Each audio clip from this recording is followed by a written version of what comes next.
The roster of topic discussion is birth control pills. Oh, hello, hi, Dr. Yan. Hey. Woo! I was just telling our viewers our topic of discussion today. So as I was just saying, we are going to discuss all the many forms of birth controls today. It includes pills, ring, twirla, patch. All those are the kind of same. And then we get into the IUDs, copper IUD, non-hormonal. So what fun, right? All right. Can you start us out with birth control pills?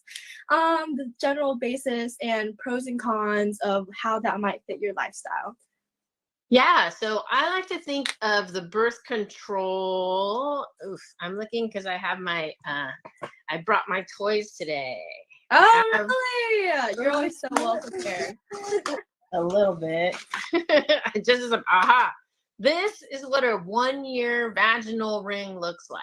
So the monthly vaginal ring is thinner and it's clear, it's bendy, as you can see, softer than a diaphragm, for those of you who know about that back in the day.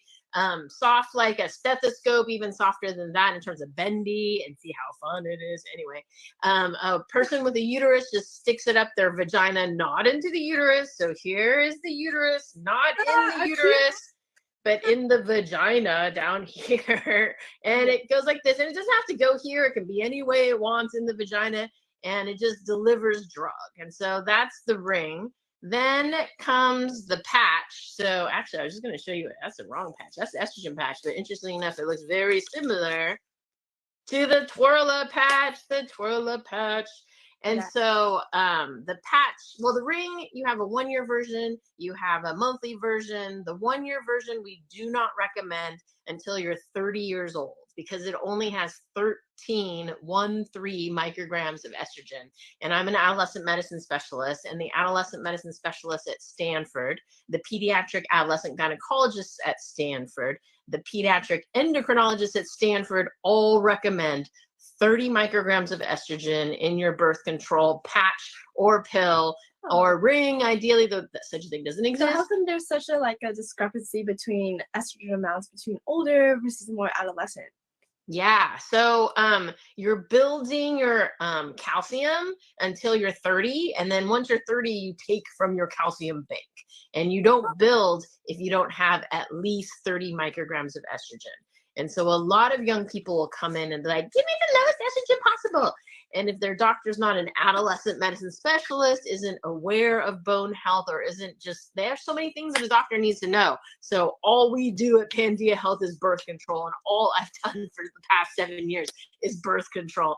So that's why we know at Pandia Health that you must be on 30 micrograms of estrogen until you're 30. Once you're 30, you can do whatever you want, because then you're no longer building that calcium bank. But until 30, if it were me, my daughter, my friend, my patient, I would be on 30 micrograms of estrogen until you're 30.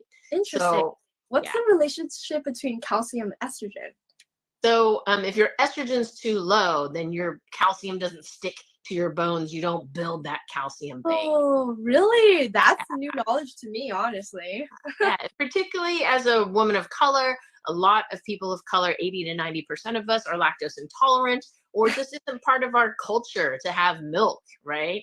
And so it's recommended like 1,200 milligrams of calcium per day, as well as making sure you get your vitamin D, as in dog, to put that also onto your bones. And so for my family, which we're not so milk friendly or milk drinky, I buy a thing, and Costco should pay me, of calcium with vitamin D, giant bottle, and I just put it in the middle of the kitchen table. And every meal, if you drink a glass of milk with, if you do cereal and milk, you don't take the pill. But if you didn't do anything with milk for breakfast, if you didn't do cream cheese, then you have to take a calcium with vitamin D. If you're home for lunch and you didn't drink any milk, or you didn't throw enough cheese to be a serving of cheese or whatever, then you have to take a calcium with vitamin D. And then the same thing at dinner. So that way we make sure we get enough calcium with vitamin D, though I'm beyond 30, but just in general, probably, you're really not taking it 3 times a day. You probably take it twice a day, or maybe once a day if you remember. That's great. Little fact about me, I am an avid milk drinker, and I don't know if you know or not, but society kind of deems it not that good. I tell people I love to drink a glass of milk every single time at dinner, and if you're like, ew, just plain milk, you're a red flag. So no, you're crazy healthy and your bones are strong, girlfriend. And when you get your DEXA when you're old like me, they're gonna be like, wow, you are an unusual person, because most people of your ethnicity don't have good bone density. So keep up the good work, girlfriend. Okay, I will. I'm actually gonna go tell my friends and family that you said this. I will go do that. You get a gold star, as I like to tell my daughter. My daughter's like, you've given me so many gold stars. What can I trade them in for? For good health. Yes. Good health, good karma, things like that. So back to the patch. So the old patch was Xulane or Ortho Evra, and the doctors did not like that because it had 50 micrograms of estrogen. And the higher the estrogen you have, the greater your risk of blood clots and potential other bad side effects, if there are any. Though we've learned now that the breast cancer is actually more from progesterone than from estrogen, which is like, whoop. I only learned this. What? How recent did we learn that was more? I would say in the past 5 years, with more menopause knowledge, you know, and certainly when people have breast cancer, we're like, is it estrogen sensitive? Is it, progesterone sensitive? Is it all markers negative? I'm not a breast cancer specialist, but our concern has always been the breast cancer. And if you actually read the book Estrogen Matters by Dr. Blooming, who's a cancer doctor, and he's talking about people who've been surgically castrated because they had breast cancer, so they took out everything, but could they have some estrogen back? And he's like, yeah, the estrogen is fine. It's actually progesterone that puts you at risk of breast cancer. But if you just have estrogen and you have a uterus, then if you just do estrogen, it grows, and it has an increased risk of endometrial cancer. But if you put progesterone, then it doesn't grow out of crazy. But the progesterone puts you at a little bit of risk of breast cancer. So that applies to more the menopause people rather than the people of reproductive age. But sorry, back to the patch. So Twirla, they made specifically, I love this. Isn't this the cutest logo? Yes. So cute. Better than boring this. So that's why I show this. But anyway, you're going to be seeing this when you wear it. So this was specifically formulated to have the same level of estrogen in the blood as a 35 microgram pill. So enough to make your bones good, but not 50 micrograms, even though the Ortho and the Xulane say they're like 30 something. When they check the blood level, it was like 50 or even higher. So that's why we like Twirla if you're going to do a patch. The negative on the Twirla is if you don't have insurance. Thanks to the Affordable Care Act, if you do have insurance, any FDA-approved birth control, no copay, no deductible, as long as you're not demanding, I want the brand, when there's a generic available for it, because obviously the insurance companies don't want to pay more than they have to pay. But if you have insurance, then no copay, no deductible, aka free. And if you're being charged, go talk to the National Women's Law Center. They have a website, coverher.org, where they'll fight for you or teach you how to fight to get it, that you don't have to pay copay or deductible. That's such a good resource. Now, the thing I heard about the advantage of Twirla is that there's no daily dosing. Because can you explain that? What's like the pros and cons of putting it on your skin? Yes. So the difference between the pill, the patch, the ring, they all work the same way. They all deliver estrogen and progesterone. And what that estrogen tells what the progesterone tells your body is this person's pregnant. And so do not release an egg, because we've never had a person who was pregnant with 2 embryos of different ages. That would be horrifying, to give birth and then you give birth, a couple months later or something like that. So the system works well in that way. If you have progesterone, which is progestation, the hormone of pregnancy, it's a good way to think of progesterone.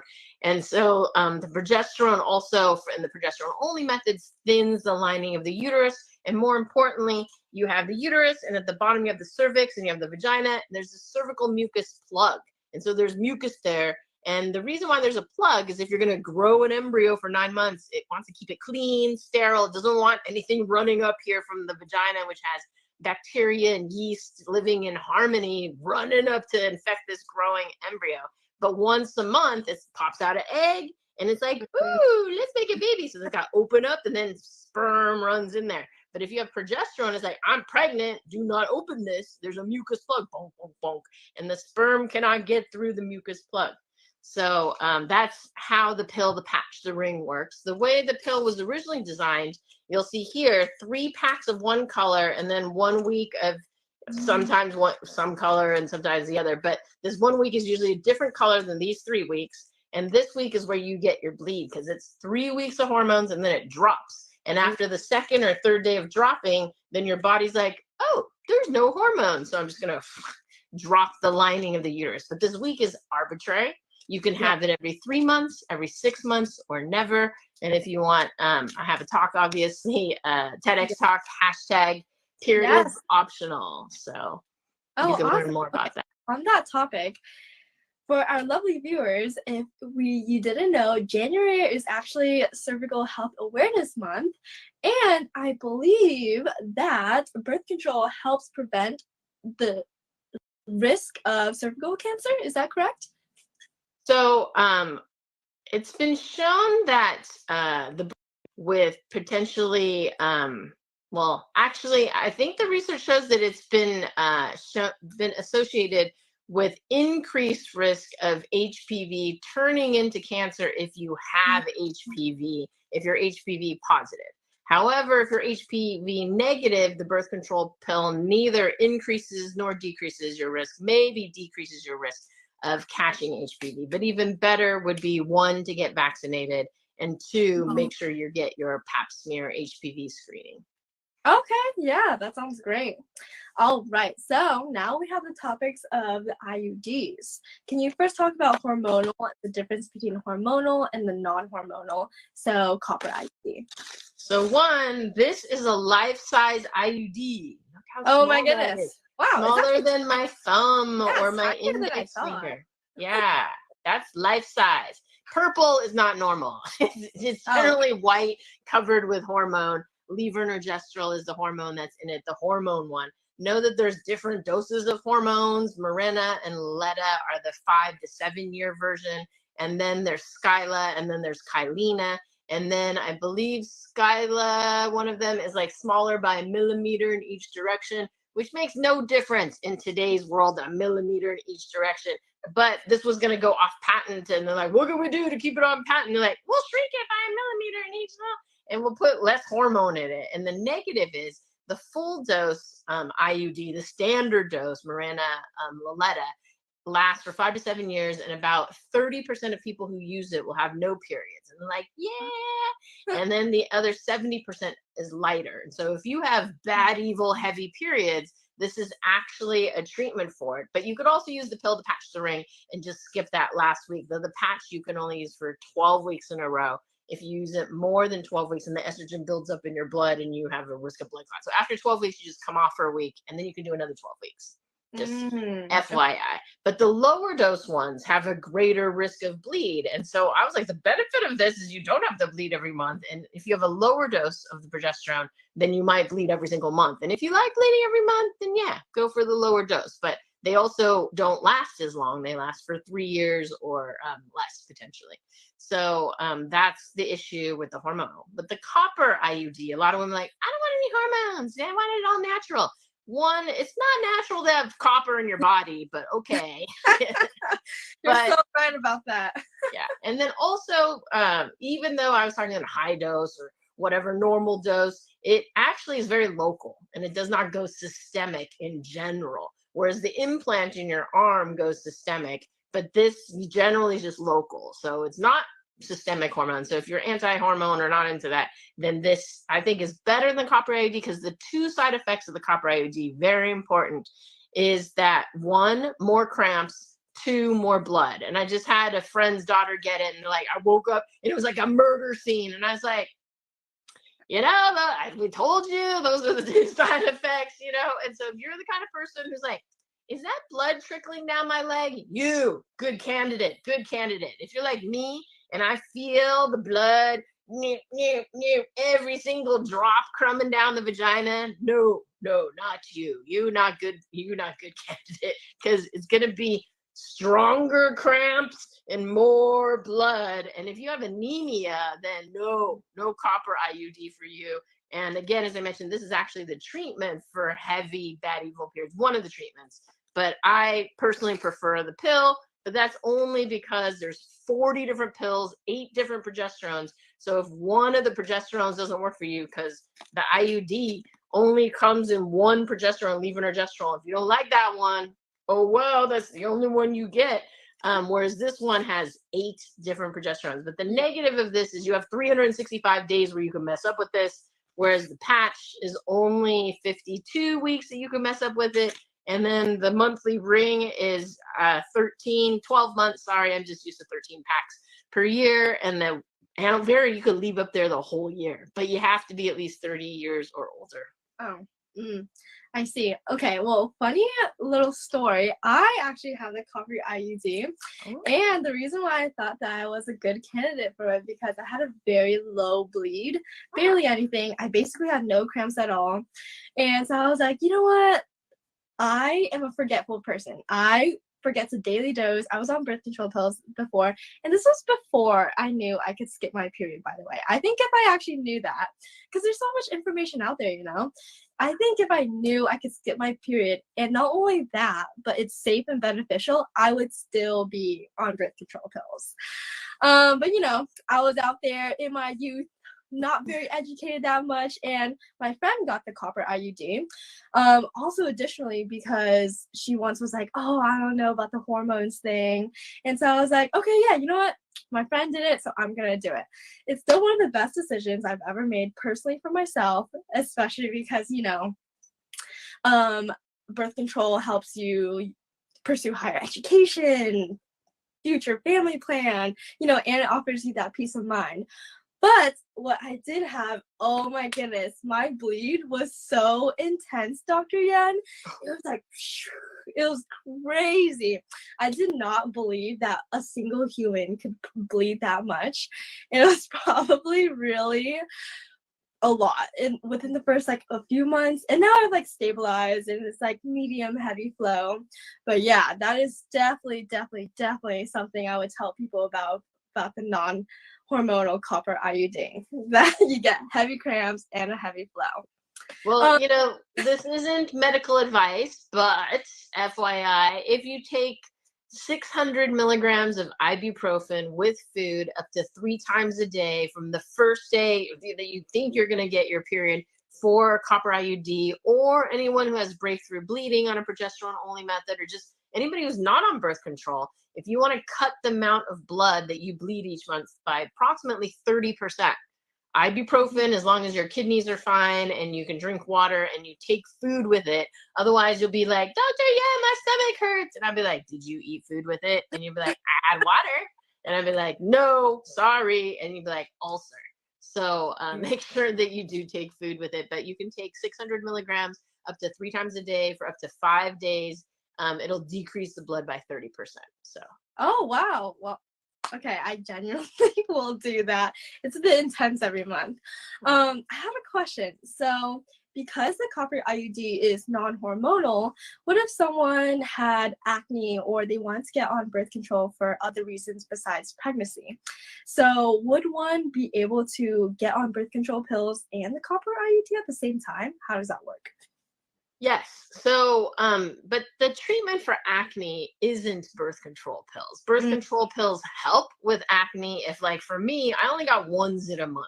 And I don't recall if it was after my period. I think it was right before my period. So not only was I getting a painful, ugly, disfiguring, pussy thing on my head, but blood was coming soon too. So it was just like not a happy situation. So if you only get it around your period, if we make #periods optional, then we get rid of that situation. The research has shown that any birth control pill, if you have ups and downs and that's what's causing your acne, if you just flatten and smooth it out, as I mentioned, with the pack, that it's the same dose, for 3 weeks, and then it drops it. And if you skip that dropping, then you don't have any dropping, then it makes your acne better. But for those of us who have specialized in it and people who study birth control, there are 8 different progesterones, and some of the older ones are more likely to give some people acne. The benefit is it may up your libido, but if you're 20, your libido is already good enough. It's more the 40, 50-year-old who needs, the extra libido potentially.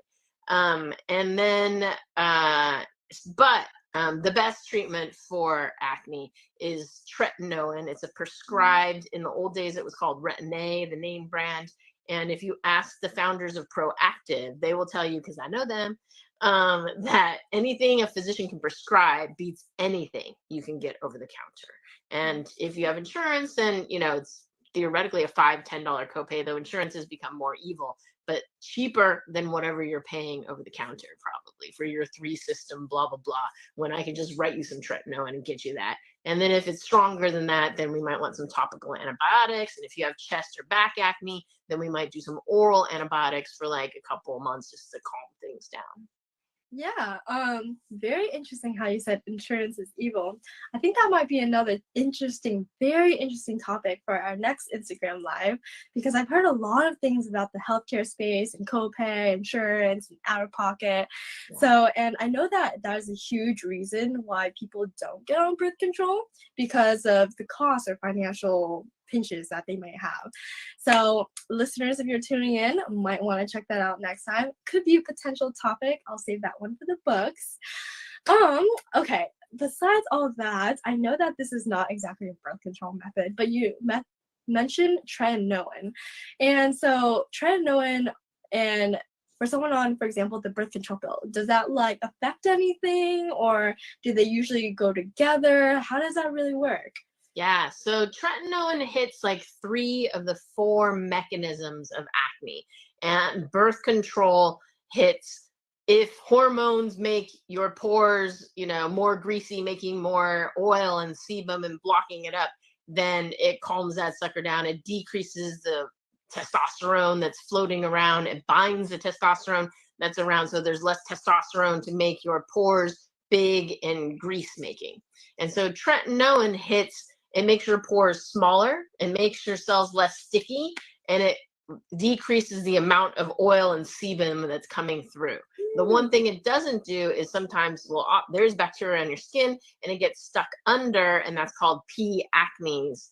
And it doesn't address that. And that's why we recommend benzoyl peroxide with tretinoin. You can use an over-the-counter wash. You can use a bar soap, whatever you want. Just don't use it at the exact same time of day as you use the tretinoin, because the benzoyl peroxide is actually bubbly and strong like hydrogen peroxide, if you've ever used that on a cut, or if you ever tried to dye your hair white or yellow or whatever with hydrogen peroxide, or when you smell that smell, if anyone's ever dyed their hair, that's hydrogen peroxide. It's strong stuff and it kills the tretinoin. So if you like hydrogen peroxide and then put tretinoin, then the tretinoin is just meh, and it dies, But if you use benzoyl peroxide in the morning and tretinoin at night, then they're too far apart to, hurt each other. So don't use it at the exact same time of day, different time of day.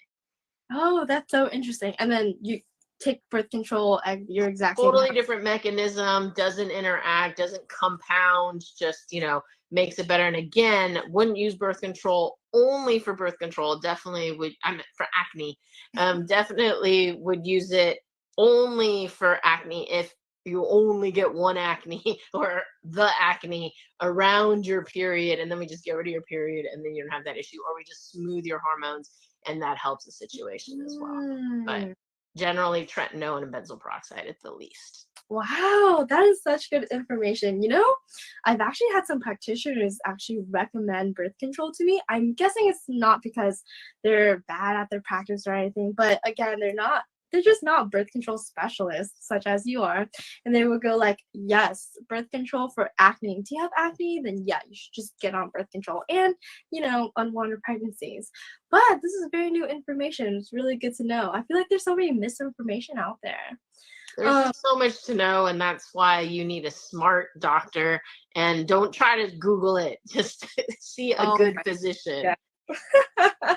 Yes, and the long list that comes with birth control, I've read through that whole thing. It's just so confusing. There's a lot of big buzzword names that I don't know. Yeah, it's just really good to have a really handy expert to talk to about. I'd love to run through all of the methods from most effective to least effective. And this is what we don't do at Pandia Health, because when you come to us, we assume you want the pill, the patch, the ring, because we can't do the IUD, which goes in your uterus, but which is actually the live version. I keep it in a Ziploc bag because it's so small it gets lost. The live, oop, the live version is so small, the size of my Yeah. pinky. See that? Tiny. There you go. Anyway, so the number one most effective reversible birth control, but all birth control, is the implant. And it blows my mind that something this, well, it's like this big here. See this? The size Uh-huh. of a toothpick, that like less Yeah. than 2 joints of my finger, my thumb. Let's try the thumb. Yeah, you get it, right? That size. Yeah. So, and you can feel it in here. They put it in there so you can palpate it. Oh, But yeah. that beats vasectomy.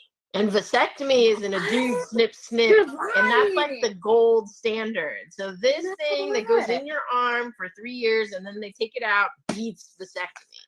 That beats the hormonal IUD, which we spoke about, but the hormonal IUD then beats tubal ligation, which is vasectomy is generally permanent, but you could theoretically reverse it because there's just so much sperm. And then tubal ligation is not just snip, but it's snip, snip, leave out it and take it out, burn.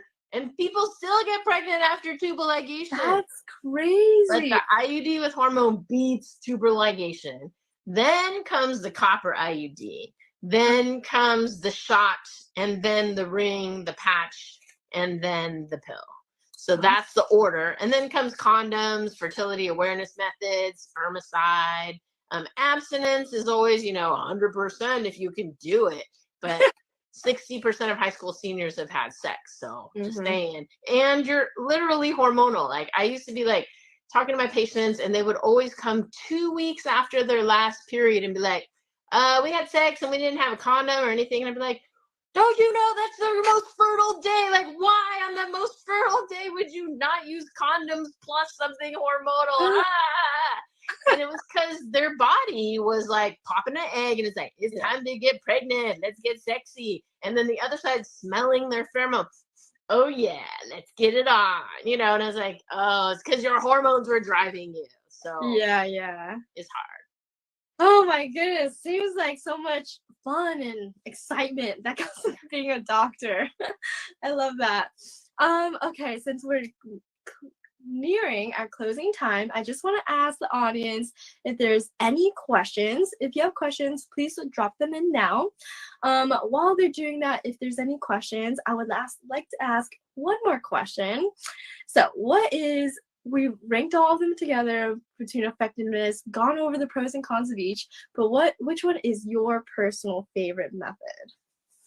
I would say that, it's individual, right?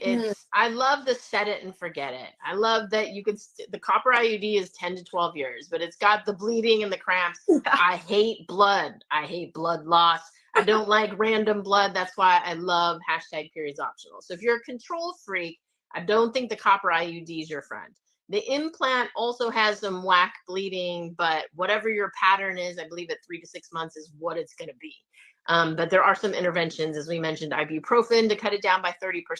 I had one patient, we put on doxycycline for 2 weeks, and that fixed the situation. So if anybody has an implant or an IUD with whack bleeding, try doxycycline, 100 milligrams, I think, once or twice a day for 2 weeks. And that has an anti-inflammatory effect that helped calm down her uterus and has been shown in other research. And that's why we tried that in her. But it does require something going in your arm. But as I like to say, my daughter used to be 10 years old. Now she's 14. A 10-year-old can learn how to put it. Not saying you should, but I'm saying if you wanted to go do some service in a third world country or whatever, it's not that hard. It's pretty easy. You just put it in there. And then the IUD, goes in your uterus, but it doesn't create a new hole. It goes through your cervix, which is a hole already. So no new hole, just opens up like an umbrella.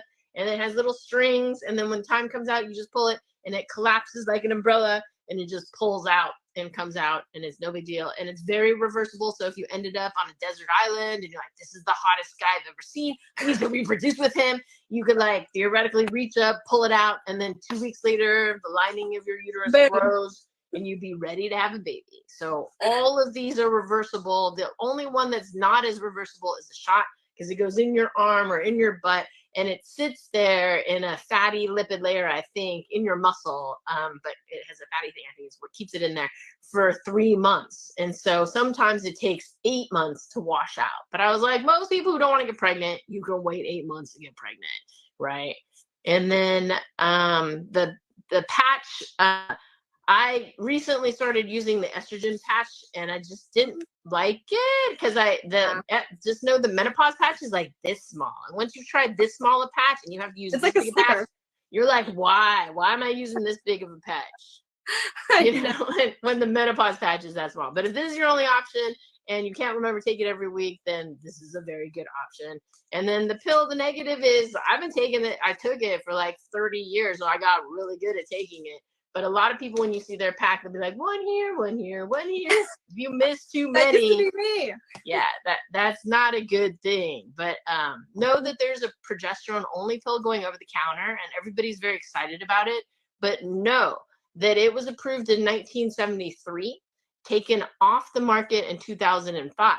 Not because it killed anybody or did anything bad, because everything else was better. So if you have access to a doctor and Pandia Health for $30 once a year, you get our expert doctors who actually have an algorithm that's been improved for people of Asian and Black descent that serves all women, but particularly Asian and Black, compared to the standard of care. Because I was like, that standard of care doesn't work for Asians or Black, so let's fix this. And it worked great for Caucasians. But anyway, so $30 once a year, then you have access to 40 different pills and the patch and the ring. We can't do the IUD or implant because that takes a procedure. We can do the shot if you really want to do the shot, but do that rather than the progesterone only pill, which is going over the counter and has a 3-hour window. And my joke is, if you had a big meal and you fell asleep, oops, you're 3 hours late. If you watched Oppenheimer or a longer movie, oops, there goes 3 hours late. And if you're 3 hours late and you had sex in the past 5 days, you got to remember to have sex in the past 5 days. Hopefully you would remember. But anyway, then you're going to need emergency contraception. Even then, no guarantee is going to work to prevent unplanned pregnancy. Whereas with the pill, you miss 1 pill, it's no big deal. You just got to take 2 the next day. If you miss 2 pills, you take 2 today, 2 tomorrow. And if you miss 3 pills, the game is up. And if you had sex in the past 3 days, you're going to need some emergency contraception. Oh, and then the emergency contraception plug. Know that not all emergency contraception is the same. The over-the-counter one, if it were me, my friend, my patient, I prefer Ella. Not because I get paid by them in any way, shape, or form. Not because we make more money on it, because we don't. It just works better. It beats Plan B at every single time point. So if you're serious about preventing unplanned pregnancy, get one of these. This pack, I think, expires in like 2 years. And under the Affordable Care Act, if your doctor writes it or anybody writes it and you have insurance, no copay, no deductible, free. And then at Pandia Health, we actually write in our note to the pharmacist, please give the patient the one with the farthest expiration date. So make sure if you get it and you're like, wait, this expires tomorrow, it's because the pharmacist thought you were going to use it today. So they're like, hey, let's get rid of this one, right? Whereas you can, don't leave the pharmacy, don't even leave the counter and be like, no, I want one that expires in 2 years or whatever farthest one you have. And if you don't have it, I'll wait because I don't need it right now. I'm getting prepared in case. And so just have it sitting in the corner like a fire extinguisher. I'm sending anybody, any of my daughters off to college with this, as well as know about plancpills.org if you need medication abortion or going to a hostile state. Love that. Such a well-rounded, great answer. Love all our birth control choices. Give so much reproductive health rights to women in general. I love it. Thank you so, so much again, our informative and wonderful Dr. Sophia Yen. Ooh, just wanted to show off the t-shirt because it didn't show on the thing. What does it say? It says, thanks, birth control. Oh, thanks, birth control. Oh, and then, of course, always have to show condom bag. Love it. If anybody wants to get one, we're selling them and we're donating a percentage of proceeds to abortion funds. But I just learned we should donate it to birth control funds in states where abortion is now illegal. All right. Thank you so, so much, Dr. Sophia Yen. I will catch you on the next one. Thank you. Thank you. Thanks, everybody.